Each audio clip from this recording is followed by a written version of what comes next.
Hello बच्चों, good morning. आज हम समकालीन विश्व राजनीति का तीसरा अध्याय पढ़ेंगे।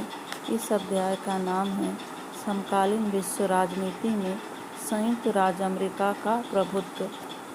जैसा कि बच्चों हमने 2 चैप्टर में पढ़ा था कि द्वितीय विश्व युद्ध के बाद 2 महाशक्तियों का उदय हुआ, संयुक्त राज्य अमेरिका और सोवियत संघ। इन दोनों महाशक्तियों ने कैसे आपसी प्रतिद्वंदिता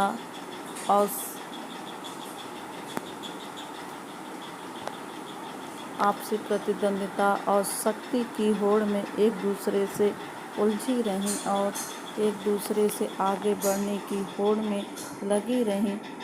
इन होड़ों के फलस्वरूप दोनों में काफ़ी कटुता भी देखने को मिली, जिससे पूरे विश्व राजनीति में एक संघर्ष का माहौल बना। लेकिन 1991 में जब सोवियत संघ का पतन हो गया तो विश्व राजनीति में एक संघर्ष की समाप्ति हुई और एक शांति की संभावना की स्थापना होने लगी। लेकिन धीरे धीरे अमेरिका की शक्ति बढ़ने लगी और 1991 के बाद पूरी विश्व व्यवस्था एक ध्रुवीय विश्व व्यवस्था पर आश्रित हो गई और पूरा विश्व एक ध्रुवीय विश्व बन गया है और एक ध्रुवीय विश्व का केंद्र बिंदु संयुक्त राज्य अमेरिका है। अमेरिका ही शक्ति का केंद्र हो गया है और अमेरिका का ही वर्चस्व विश्व राजनीति पर प्रमुख रूप से दिखाई देता है। बच्चों, वर्चस्व के अर्थ को हम 3 रूपों में पढ़ेंगे, लेकिन यहाँ आज पहले हम आपको 4 ऑपरेशन बताएंगे जो अमेरिका द्वारा विभिन्न देशों पर किया गया है। तो बच्चों, वर्चस्व का आज इस लेक्चर में हम सिर्फ अर्थ बताएंगे और अर्थ बताने के बाद 4 ऑपरेशन बताएंगे। फिर उसके बाद वर्चस्व के अर्थ की अच्छे से व्याख्या करेंगे और इसके प्रभाव का वर्णन करेंगे। पहले बच्चों, वर्चस्व का मतलब क्या होता है? दबदबा। किसी भी क्षेत्र में यह दबदबा किसी भी क्षेत्र में हो सकता है, आर्थिक, राजनीतिक, सांस्कृतिक।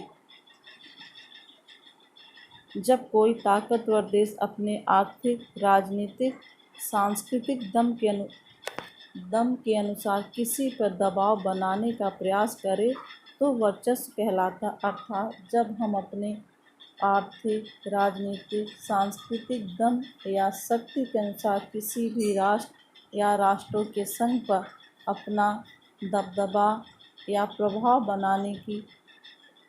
बनाने का प्रयास करते हैं तो यह वर्चस्व या हेजमनी कहलाता है। अमेरिकी वर्चस्व कब दिखा? बच्चों, जैसा कि शुरू से ही अमेरिका का एक अलग ही रोल दिखा।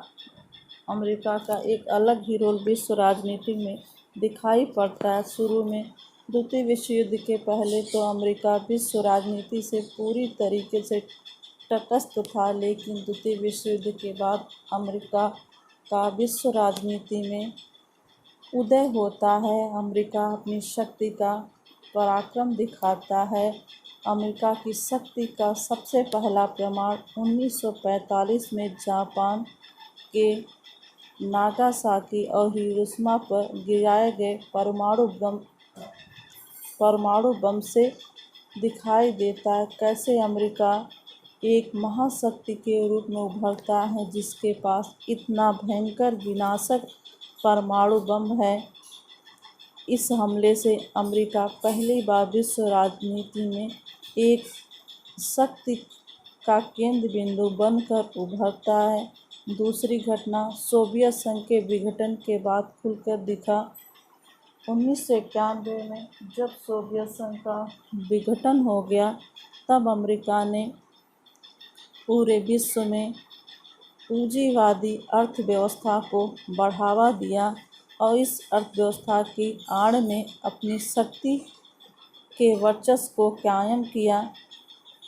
इस प्रकार अमेरिका ने पूरे विश्व पर अपनी शक्ति का दबदबा बना रखा है। बच्चों, हम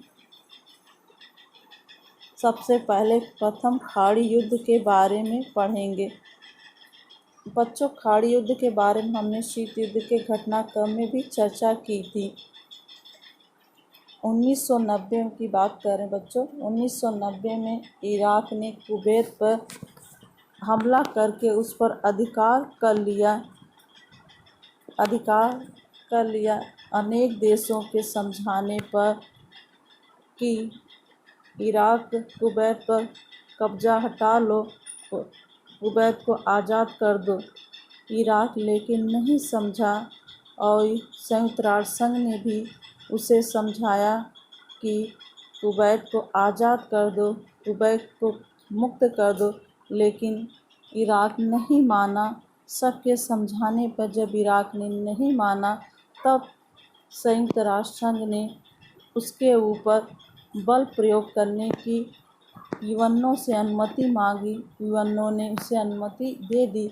इस प्रकार 45 वर्षों के बाद विश्व राजनीति में यह देखने को मिला कि यूएनओ ने एकाएक एक नाटकीय ढंग से कैसे संयुक्त राज्य अमेरिका को इराक के ऊपर हमला करने की अनुमति दे दी। यह एक नाटकीय फैसला था, क्योंकि पिछले 45 वर्षों में यूएनओ ने इतना बड़ा फैसला नहीं लिया था। इराक के ऊपर आक्रमण करने की परमिशन मिलने के बाद अमेरिका के राष्ट्रपति जॉर्ज बुश ने इसे नई विश्व व्यवस्था की संज्ञा दी। अर्थात यह फैसला एक नए विश्व का निर्माण करता, एक नई विश्व का व्यवस्था की स्थापना का आह्वान करता है। इस प्रकार अमेरिका और उसके सहयोगी देशों ने मिलकर इराक के ऊपर हमला कर दिया। इस युद्ध में 34 देश शामिल थे। कुल 6,60,000 सैनिकों ने भाग लिया। इराक पे हमले को ऑपरेशन डेजर्ट स्टॉर्म कहा गया।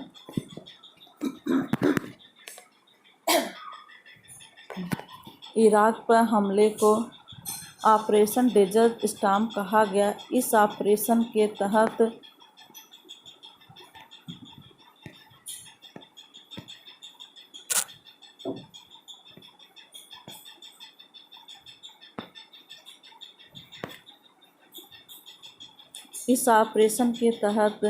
इराक में स्मार्ट बमों का प्रयोग किया गया। स्मार्ट बमों के प्रयोग के फलस्वरूप इस युद्ध को लोग कंप्यूटर युद्ध भी कहने लगे, क्योंकि इसमें नई नई तकनीकी के बम का प्रयोग किया गया और इस युद्ध को सारे विश्व में न्यूज़ कवरेज किया गया और सारे विश्व में लाइव प्रसारण किया गया। इस प्रकार अमेरिका की संचार प्रणाली के वर्चस्व को दिखाया गया, कैसे अमेरिका संचार प्रणाली की दृष्टि में सारे विश्व में सबसे आगे है। इस प्रकार इराक की पराजय हुई और 34 देशों के राष्ट्रों ने खाड़ी युद्ध में विजय प्राप्त की।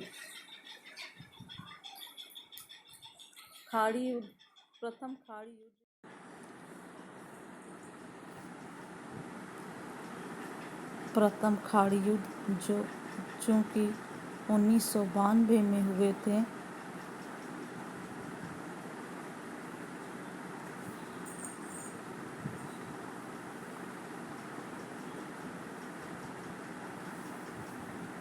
इसमें अमेरिका और उसके सहयोगी राष्ट्रों ने इराक के विरुद्ध हमला बोल दिया था, जिसमें इराक की पराजय हुई। फलस्वरूप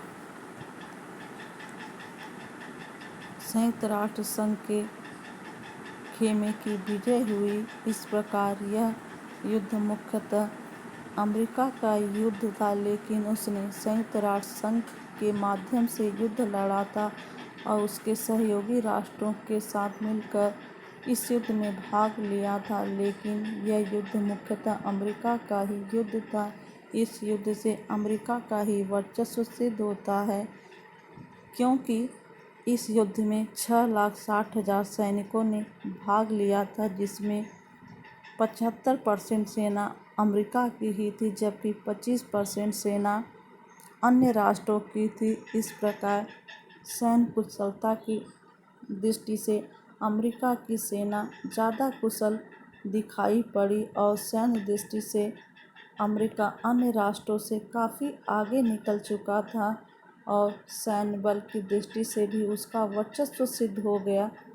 इस प्रकार प्रथम खाड़ी युद्ध जीतने के बाद जॉर्ज डब्ल्यू बुश अमेरिका के चुनाव में भाग लेते हैं और इस युद्ध को ही अपने प्रचार का आधार बनाते हैं। लेकिन 1992 में हुए राष्ट्रपति चुनाव में जॉर्ज डब्ल्यू बुश की पराजय होती है और नए राष्ट्रपति निर्वाचित होकर बिल क्लिंटन आते हैं। इन्होंने राष्ट्रपति के चुनाव में अपना मुद्दा आंतरिक या घरेलू मुद्दे को बनाया था। इसके फलस्वरूप ये नए राष्ट्रपति निर्वाचित होते हैं। बिल क्लिंटन 2 बार राष्ट्रपति निर्वाचित होते हैं। ये 1992 से लेकर 1996 तक और 1996 से लेकर 2000 तक राष्ट्रपति के पद पर रहते हैं, अर्थात ये कुल 8 वर्ष तक राष्ट्रपति का पद संभालते हैं। चूँकि अमेरिका में राष्ट्रपति का एक बार में कार्यकाल 4 वर्ष होता है, फिर चुनाव होता है, फिर अगले 4 साल के लिए। इस प्रकार बिल क्लिंटन 8 साल तक अमेरिका के राष्ट्रपति बने। इन्होंने अपने समय में विदेश नीति पर ज़्यादा ध्यान न देकर घरेलू मुद्दों पर अपना ध्यान दिया। इन्होंने व्यापार बढ़ावा देने, व्यापार से संबंधित मसलों पर फोकस किया और जलवायु परिवर्तन और उससे संबंधित सम्मेलनों में भाग लेना, उसका प्रतिनिधित्व करना इत्यादि पर ध्यान दिया। उन्होंने लोकतंत्र को बढ़ावा देने वाली नीति जैसे मुद्दों पर अपना ध्यान ज़्यादा दिया, अर्थात उन्होंने नरम मुद्दों पर ज़्यादा ध्यान दिया और इन्हीं को बढ़ावा दिया। इस प्रकार बिल क्लिंटन के कार्यकाल में घरेलू मुद्दों पर अधिक ध्यान दिया गया, लेकिन इसका ये मतलब नहीं है कि इनके कार्यकाल में अमेरिका का सैन्य बल नहीं दिखाई दिया, बल्कि अमेरिका का सैन्य बल इनके कार्यकाल में भी 2 बार दिखाई देता है। 1998 में ही अमेरिका का दूतावास, जो कि केन्या में स्थित था, उस पर कुछ आतंकवादी संगठनों ने हमला कर दिया, जिससे केन्या में स्थित अमेरिका के दूतावास पर काफ़ी विनाश होता है, जिससे अमेरिका काफ़ी क्रुद्ध हो जाता है। और इसी समय एक और घटना घटती है तंजानिया में दार ए सलाम में अमेरिका का दूतावास स्थापित था। वहाँ पर भी आतंकवादी हमला होता है, जिससे अमेरिका के लोग काफ़ी मारे जाते हैं और काफ़ी तबाही होती है। इससे अमेरिका काफ़ी क्रुद्ध हो जाता है और आतंकवादियों के खिलाफ आतंकियों को मुंह तोड़ जवाब देने के लिए तैयार हो जाता है। इन दूतावासों पे हमला को मुख्यतः जिम्मेदार अलकायदा को ठहराता है और कहता है कि अलकायदा ने ही उसके दूतावासों पे हमला किया और अलकायदा ही इस तबाही के लिए जिम्मेदार है। इस घटना के जवाब में अमेरिका ने ऑपरेशन इनफाइनाइट रीच चलाया।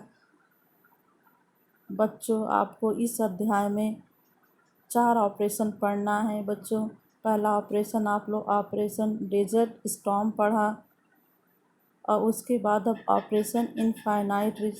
बच्चों, आपको इन ऑपरेशनों का नाम याद रखना है, क्योंकि बोर्ड एग्ज़ाम में इन ऑपरेशनों के बारे में काफ़ी पूछता है। इसलिए बच्चों, आप लोग लेक्चर सुनते जाइए और ऑपरेशनों का नाम भी याद करते जाइए, क्योंकि बात के लिए छोड़ेंगे तो फिर इन ऑपरेशनों को भूल जाएंगे। तो बच्चों, इसलिए अब दूसरा ऑपरेशन कौन है? Operation infinite rich. अमेरिकी दूतावास और दार सलाम दूतावास पे हुए हमले की जवाबी कार्रवाई में अमेरिका ने अल-कायदा को जिम्मेदार ठहराया और इस घटना के जवाब में अमेरिका ने ऑपरेशन इनफाइनाइट रिच चलाया। अमेरिका ने सूडान और अफगानिस्तान के अल-कायदा के ठिकानों पर क्रूज मिसाइल से हमला किया।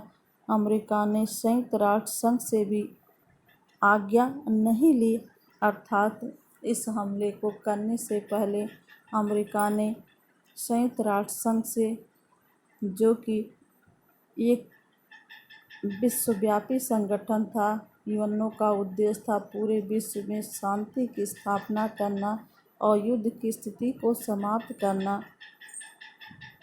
इस हमले को करने से पहले अमेरिका ने संयुक्त राष्ट्र संघ से भी आज्ञा नहीं ली या परमिशन नहीं ली, बल्कि उसने सूडान और अफगानिस्तान के अल-कायदा के ठिकानों पर क्रूज मिसाइल से हमला किया और उन्हें नष्ट कर दिया।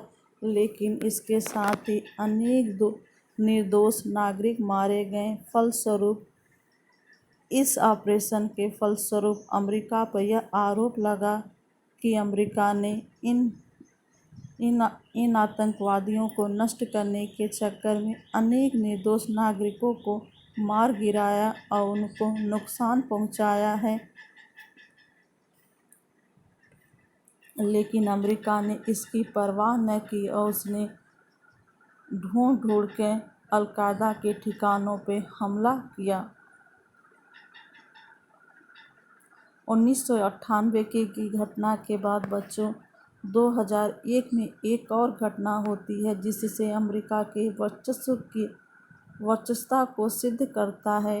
यह तीसरी घटना है 9/11 की घटना। बच्चों, 9/11 क्या है? अमेरिका में जो है मंथ को पहले लिखते हैं और डेट को बाद, अर्थात 9 सितंबर का महीना 9वां महीना होता है और 11 क्या है? डेट है। और जबकि भारत में क्या होता है? पहले जो डेट लिखी जाती फिर महीना, लेकिन अमेरिका में उल्टा होता, वहाँ पहले मंथ लिखा जाएगा फिर डेट। इस प्रकार 11 सितंबर 2001 को अरब देश के 19 अपहरणकर्ताओं ने उड़ान भरने के बाद 4 अमेरिकी विमानों पर कब्जा कर लिया और इन्होंने इन विमानों को 4 जगह गिराने का फैसला किया। पहला विमान वर्ल्ड ट्रेड सेंटर के उत्तरी टावर पर गिराएंगे, दूसरा विमान वर्ल्ड ट्रेड सेंटर के दक्षिणी टावर पे, तीसरा विमान पेंटागन रक्षा विभाग की इमारत से टकराएंगे और चौथा विमान पेंसिल्वेनिया के खेत में गिरा, जो कि कांग्रेस की मुख्य इमारत से टकराना था। इस प्रकार यह विमान जो है जाके खेत में गिर गया, नहीं तो अमेरिका की संसद तहस नहस हो जाती। चूँकि बच्चों, अमेरिका में संसद का नाम कांग्रेस है। लगभग इस हमले से अमेरिका में काफ़ी जनधन की हानि होती है। लगभग 3000 लोग इस घटना में मारे जाते हैं। फलस्वरूप अमेरिका इस हमले से काफ़ी जो है नाराज़ हो जाता है, एक भयंकर रूप अपना लेता है और इस घटने के जिम्मेदार लोगों को तुरंत पकड़ना चाहता है और उनको तुरंत दंड देने के लिए तैयार हो जाता है। इस घटना के बाद अमेरिका दोषियों को पकड़ने के लिए एक नया प्लान बनाता है, अर्थात ऑपरेशन एंड्यूरिंग फ्रीडम चलाया। ऑपरेशन एंड्यूरिंग फ्रीडम का मुख्य उद्देश्य था अल-कायदा और तालिबान को जहां कहीं छुपे हैं उन्हें ढूंढकर उन्हें दंड देना था। इसका मुख्य निशाना अल-कायदा और तालिबान को बनाया गया। सारे विश्व में गिरफ्तारियां की गईं, कैदियों को खुफिया जेल ठिकानों में रखा गया। क्यूबा के निकट एक ग्वांतनामो बे नामक खुफिया जेल थी जिसमें कैदियों को पकड़ के डाला गया। इन कैदियों से मिलने की किसी को भी परमिशन नहीं थी, यहाँ तक कि यूएनओ के अधिकारियों तक को भी उनसे मिलने की अनुमति नहीं दी गई। इस प्रकार इस घटना के बाद अमेरिका ने अपने वर्चस्व को दिखाने के लिए पूरे विश्व में इस घटना के जिम्मेदार लोगों की गिरफ्तारी करवाई, उन्हें जेल में बंद करवाया, उन्हें तरह तरह की यातनाएं दी। इस प्रकार 1945 के बाद कोई ऐसा हमला हुआ था जिसने अमेरिका की नींव हिला दी और अमेरिका इस घटना से अल-कायदा और उसके संगठन से काफ़ी नाराज़ हुआ। उसने अल-कायदा को समाप्त करने का बीड़ा उठा लिया और अल-कायदा को समाप्त करके 9/11 की घटना के बाद 2003 में दूसरा खाड़ी युद्ध स्टार्ट हो जाता है। यह खाड़ी युद्ध अमेरिका और इराक के मध्य छिड़ता है। अमेरिका ने 19 मार्च 2003 को ऑपरेशन इराकी फ्रीडम चलाया और उसने इस ऑपरेशन को चलाने से पहले यूएनओ से कोई अनुमति नहीं ली, न ही उसको इस हमले की कोई बात शेयर की, बल्कि उसने अपने उद्देश्यों की पूर्ति के लिए इराक पे हमला बोला और विश्व को बताया कि इराक जो है खतरनाक जनसंहार के हथियार बना रहा है। इन हथियारों को समाप्त करने के उद्देश्य से ही हमने इराक पे हमला किया है।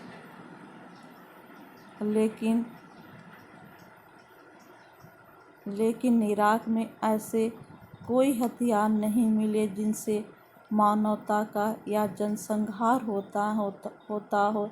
इस प्रकार अमेरिका ने अपने इच्छित उद्देश्य की पूर्ति के लिए इराक पे हमला किया और उसके हमले का मुख्य उद्देश्य था इराक के तेल भंडार के संसाधनों पे अपना वर्चस्व स्थापित करना, इराक में अपनी मनपसंद सरकार बनाना।